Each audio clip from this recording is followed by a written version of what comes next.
quero levantar uma questão aqui, porque é o seguinte, Rio de Janeiro e São Paulo, algo que seria impensável anos atrás. Cara, os times do Rio nesse campeonato enfiaram 3 goleadas nos grandes de São Paulo. Tô falando, não é contra Mirassol, né? Tô falando, né, o Mirassol, Sim. com todo respeito, que tá Porque muito bem até no no campeonato. Bragantino o Botafogo fez 4x1. Aí. Botafogo fez 4x1 4 no no Bragantino. clássico contra o Bragantino, Não, né? clássico não. Clássico não. Botafogo não é outro Foi muito canalha Botafogo não é... Você levantou, eu cortei. Ué, lógico, tem que falar da goleada, meu amigo. Pegou muito desprevenido. Diz que o aqui. Botafogo não é TNT. Ah, Mas olha aqui. Ó, publi. Não, não Falando sério. não é. Falando sério aqui, olha, Santos, aí o do Vasco é mais impressionante. Santos 0, Vasco 6, que o jogo foi lá, tá? Esse é o mais impressionante, sinceramente. E é o Vasco ainda por cima, né? É mais impressionante. Não, é mais impressionante porque o Vasco é esse time que tá lutando contra rebaixamento. É verdade. Enfiou 6 no Santos lá, tá? Impressionante, realmente. Fluminense ontem ganhou de 6-0 do São Paulo também. Mas o São Paulo é mais time do que o Santos Também também, impressionante, né? Acho que porque é o São Paulo, porque é mais time. Não vivia um momento ruim, o São Paulo Mas vinha foi no fazendo bons Maracanã e o jogos. São Paulo estava sem muitos titulares, né? Mas ok, mas foi 6-0, gente. Não foi 1 nem 2, Isso não. aí, não. E o Flamengo enfiou 4 no Corinthians nesse campeonato. 4-0, primeiro turno, né? Né, Papa? Foi 4-0 Flamengo e Corinthians. Então, 3 goleadas, mas assim, goleadas impiedosas dos cariocas sobre times paulistas. E a gente vai ter na Libertadores esse ano, seguramente, Botafogo, Fluminense e Flamengo. O Vasco não dá mais, né? Só se for Copa do campeão da Brasil. Copa do Brasil. Só se for campeão. É. Então, assim, se o Vasco for campeão da Copa do Vou Brasil, tentar andar com calma teremos um pouco 4 ali, cariocas. Seguramente. Já Mas estão é garantidos Fluminense e Botafogo. Pelo menos E 3. pelo menos um dos dois vai pegar uma Libertadores direta. Eu acho que dá pra arriscar. Uhum. A não ser que seja o Bahia, né? Em E não tenha- e não tenha 2024, os G6. 3 foram pra fase de grupos também. Né? Em 2024, 2024, Fluminense, os 3 pra Botafogo e fase de Flamengo. grupos. E passaram. O Fluminense saiu pro Galo nas quartas. O Flamengo saiu nas quartas pro Fluminense saiu Penharol. pro Galo nas quartas? 2024. Que o Botafogo foi campeão em cima do Galo. Fluminense saiu pro Galo, se não foi nas quartas, foi nas oitavas, mas foi nas quartas. Foi nas quartas. E o Flamengo saiu pro Penharol nas quartas também. E o Botafogo foi o campeão. Verdade, Os 3 verdade. foram... Eu tava lá no estádio, como é que eu não lembro? O Fluminense foi amassado lá pelo Galo, foi 2-0. com o Mano Menezes no comando. É verdade. Mas, cara, vamos ter 3 cariocas de novo. De novo. O São Paulo vai ter o Palmeiras e pode ter o Corinthians. É isso, né? É só Não, isso. pode ter o São Paulo. O São Paulo. Ah, você diz Ah, pela se vaga tiver um indireta. G8. Se tiver um G8. Pela vaga Difícil, indireta né? ainda pode chegar o São. Então, assim, São Paulo vai Vai ter ter que catar os Palmeiras, cacos, né? vai ter vaga direta Palmeiras. Pode ter o São Paulo com vaga indireta e pode ter o Corinthians com vaga direta se ele for campeão E o Mirassol. da Copa do Brasil. O Corinthians tem como chegar ainda via Campeonato Brasileiro? Tem, G8, Tem. G8. Tá com 40, tá 3 pontos do São Paulo. Cadê a pontuação? É que a pontuação é a última. Tá lá na última. 45, né? O São Paulo é o oitavo com 48, o Bragantino Corinthians tem com chance 45. também. Bragantino tem chance ali. Porque a luta é pelo oitavo lugar, se tiver um G8. Porque assim, não dá pro São Paulo pegar a Bahia, Botafogo e Fluminense. Pra mim, o G7 tá definido. Já tá, todo mundo Já tá todo mundo definido. Não tem como alcançar. Então a questão ali é São Paulo, Grêmio, Bragantino, Corinthians e Atlético. Lutando por um possível G8. A questão é, ninguém ali merece. Impressionante para uma Libertadores. Grêmio não merece, campanha pífia. São Paulo depois toma de 6 pro Fluminense, também uma campanha que eu vou te falar, Essa não galera... merece. Perdão, A gente tem o Corinthians também não merece, o Atlético Mineiro também não merece, o Vasco muito menos. Agora, eu acho que desses todos aí, o Bragantino é o que mais merece. Quem parecia que E ainda era o Vasco teve alguns tava naquele momentos bom bons momento. no campeonato. Ou eu tô louco? Hã? O Bragantino? O Bragantino ainda teve alguns momentos bons no campeonato. Assim como o Vasco, né? O Corinthians também teve momentos. Todo mundo, todo mundo ficou mundo aí nesse... oscila. Não, eu Abaixo digo do ali Bahia. de G6, eu digo ali de G6, G5, né, Acho que G4. Acho que o Bragantino Bragantino chegou a estar no Corinthians deu a G4. impressão de que ia crescer bem no ano, aí depois rateou, né? Você vê que a pontuação de dessa 3 galera é a 0. muito próxima, pô. É. Tanto que o Vasco tivesse vencido o Juventude, por exemplo, o Vasco tava lá no bolo, lá com os 45 de todo 45. mundo. Mas, ô Papa, eu quero saber o Igualzinho, seguinte: o jogo. que significa isso? Fluminense 6, São Paulo 0, Vasco 6, Santos 0, Flamengo 4, Corinthians 0. Isso significa alguma coisa ou não é uma nova realidade? Significa quando você pega também a Libertadores e você vê Não. Flamengo ganhando 22, Fluminense 23, Botafogo 22 e o Flamengo podendo ganhar 25. Botafogo 24, o Flamengo podendo ganhar 25 de novo. Pô, se isso aí acontecer. Isso significa aí- muito, isso significa muito. Significa muito. E você podendo ter os 4 cariocas numa Libertadores ano que vem. É. Isso significa muito, sim. Mas qual é o significado? mim, É decadência em São Paulo ou o futebol do Rio se organizou, melhorou? Não acho que se organizou tanto assim, né? O Vasco tem muitos problemas.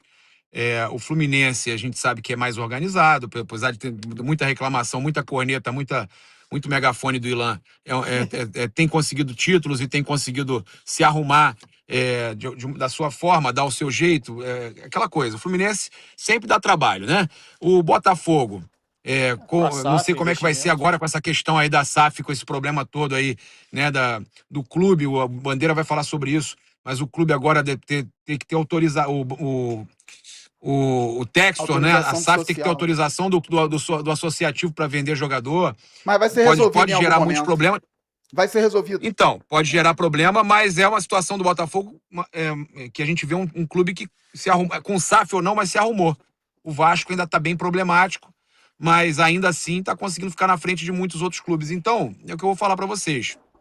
Eu acho que a gente tem uma situação, sim, do Rio de Janeiro, dos clubes do Rio, começando a se destacar e deixando, né, os paulistas preocupados, né? Deixando os paulistas preocupados. Eles estão incomodados, a verdade é essa. Os clubes, os torcedores, imprensa, tá todo mundo incomodado com o tamanho que está se tornando o Rio de Janeiro, o futebol do Rio de Janeiro. Dos 6 primeiros colocados, 3 são cariocas, de paulista só o Palmeiras. Aí você tem Cruzeiro... Perdão. Tem 2 paulistas, que um é o Mirassol, que é uma surpresa. Não dá pra gente dizer que Mas dos grandes não, dos grandes não. Acho que tem muito disso. Dos grandes não. O Flamengo tá organizado já há alguns anos. O Botafogo, quando virou SAF, se tornou um baita do investimento organizado, um clube que sabe fazer futebol, acho que esse é o ponto. Com o dinheiro que tinha, com mais dinheiro, com menos dinheiro, mas soube fazer futebol. É muito fácil gastar dinheiro errado, o Vasco é um bom exemplo disso. E o Fluminense, acho que principalmente a partir da Libertadores, conseguiu gerar muito mais receita e conseguiu, ainda que tenha seus tropeços ali no meio do caminho, conseguiu se organizar bem também, né? Tem conseguido Mundial também, trabalho... Né? Mundial também. O Mundial trouxe ganhou muito uma grana dinheiro. boa. Então, quando venceu a Libertadores, deu uma alavancada em relação a receitas de maneira geral. Você tem visibilidade, você tem mais receita, você tem muita coisa ali que você valoriza a camisa, você valoriza o patrocínio. Então, acho que esses 3 cariocas, que poderia muito bem, talvez, se o Vasco tivesse um pouquinho mais de solidez, a gente poderia estar falando ali de um G8 com o Vasco, com os 4 grandes dentro. Mas faltou o Vasco. O Vasco, na hora que, como a gente falava aqui, na hora que podia ir, deu uma rateada e agora a briga é outra. Mas eu acho que tem muito disso, sim. Porque se a gente fosse falar isso há 20 anos, talvez pra galera é muito tempo, mas pra gente, nós 40 a mais, cara, era inimaginável a gente imaginar os 4 bem. Às vezes tinha um, às vezes tinha um outro. Quando o time ficava em 7º, a torcida começava a cantar Libertadores qualquer dia, tamo aí. Que era o sonho. Tamo aí. O sonho participar. A do Flamengo, né, principalmente. A do Flamengo inventou essa daí e essa música aí do Flamengo... Era fato comum a gente torcer pra ir pra Libertadores. Ninguém pensava em ganhar Libertadores, cara. Não. A gente sabia que a gente ia pra Libertadores pra ser figurante. O Fluminense vai pra 5ª participação em 6 anos. O Fluminense. Só não teve esse ano, né? Só não participou agora. A gente tem um crescimento do futebol brasileiro, na minha visão, em relação à América do Sul. Sim. Porque não tem muito tempo. Eu lembro de alguns debates. Isso aí eu não tava nem... Acho que eu não tava nem no jornal na época. Então pode botar uns 15 anos aí, pelo menos. Eu lembro do debate que era se o futebol argentino estava à frente do futebol brasileiro. Assim, como time, tá? Não tô falando de seleção, não. Como time, os times, que é uma época que o River tava ganhando tudo, Boca tava todo mundo ali, e o futebol brasileiro não pegava nem final. Era uma luta ali, tava naquela até virar a chave, e aí acho que tem um crescimento do futebol brasileiro, mais dinheiro, você tem mais investimento, se tornando SAF, e aí acho que conseguiu dar uma organização maior no futebol brasileiro, e os times cariocas, que não eram tão bem organizados assim, grande parte, ainda falta o Vasco chegar nesse bloco, mas tem a possibilidade, conseguiu alavancar e conseguiu se colocar mais próximo ali do topo hoje do futebol brasileiro, então você acaba entrando também mais próximo do topo da América do Sul, que é o que tem acontecido. O que é? Ok. Vamos seguir aqui.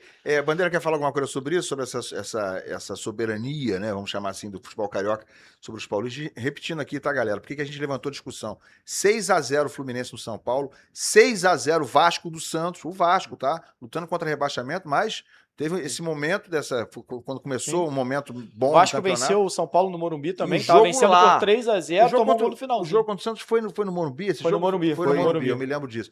Mas foi em São Paulo contra o Santos e o Flamengo ganhou de 4-0 do Corinthians. O que mudou aí, Bandeira? Não, e o Flamengo ganhou do Palmeiras os 2 jogos, lá e cá. Verdade. Lá e aqui. Aqui 3-2 e lá 2-0 Flamengo, né? Então, se não fosse a organização do Palmeiras desde o Paulo Nobre, talvez tivéssemos aí uma hegemonia realmente do futebol carioca, porque o Palmeiras está sustentando o futebol paulista em termos de desempenho e resultado. Muito vencedor, tem o Abel, a Leila trabalhando bastante, e o Palmeiras vem realmente chamando muita atenção nos últimos anos. Agora, aqui no Rio de Janeiro, o Garoni já falou muito bem sobre a organização, principalmente, cada um ao seu modo, de Flamengo, Fluminense e Botafogo, e aí chamando para as goleadas do Vasco sobre o Santos, do Fluminense sobre o São Paulo, porque o Flamengo já vem batendo no Corinthians há bastante tempo, o Flamengo é quem se prepara há mais tempo aqui no Rio de Janeiro também. Mas Santos e São Paulo são casos, assim, dificílimos de serem entendidos, tanto que as torcidas cobram muito. Eu vejo muito São Paulino reclamando, chamando de ditadura lá, que ninguém consegue entrar na política do São Paulo. Eu vejo comparações com Palmeiras, porque o Paulo Nobre conseguiu entrar e ajudar a resolver inicialmente, como de outra forma fez o Bandeira de Melo aqui no Flamengo. E o Paulo Nobre começou esse trabalho lá no Palmeiras. E no São Paulo eles não veem perspectiva.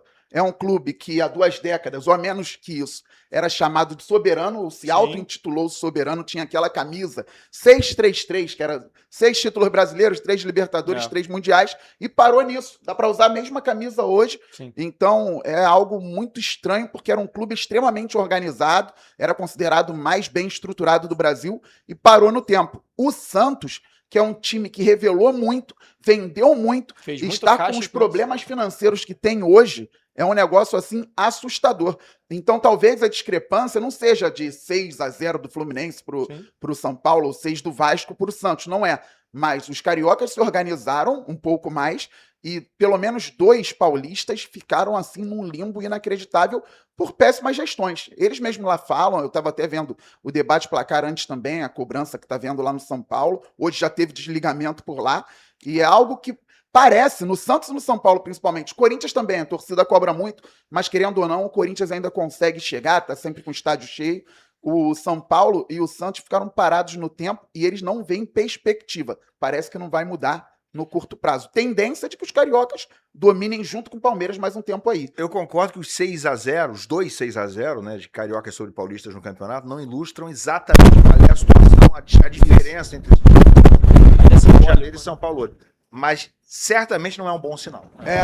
Certamente não é um sinal positivo. Claro que são resultados fora da curva, mas só são possíveis de acontecer porque hoje talvez haja uma diferença, sim, a favor do futebol do Rio de Janeiro, que seria impensável anos atrás, até por toda a pujança econômica do estado de São Paulo, que é indiscutível, né? Que a concentração dos investimentos... O próprio interior mostra isso. O Mirassol, por exemplo, você vê como é que o interior de São Paulo é muito forte, você imagina a capital. E o único do Rio que estava na Série B não conseguiu sustentar. Um ano, em Volta Redonda já caiu para a Série C.